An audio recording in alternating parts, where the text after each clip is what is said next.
I love action adventure movies. When these serial hunters take days, weeks, months, sometimes even years looking for that treasure, they have to overcome a lot of difficulties and challenges, which they do. And finally, they reach their treasure. Jesus says there's another treasure. He calls it the kingdom of God. He said this treasure is worth finding because it involves authority and rights and privileges and responsibilities that are second to none. The problem is today that many people have settled for trinkets.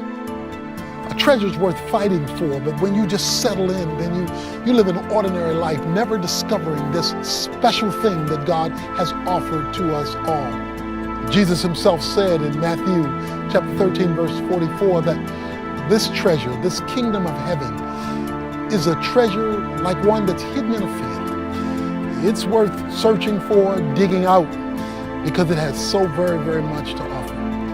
Men, God has a standard. He will not lower his standard to us, but he invites us to raise our standard to him to discover this awesome treasure.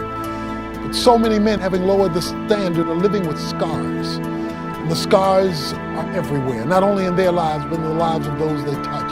Scars that lead to low self-esteem or even aimlessness.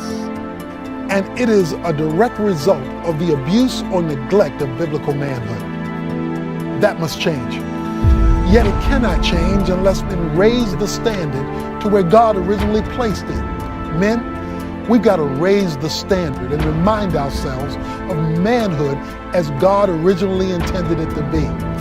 Join me and other men from around the world on a journey to rediscover what it means to be a kingdom man.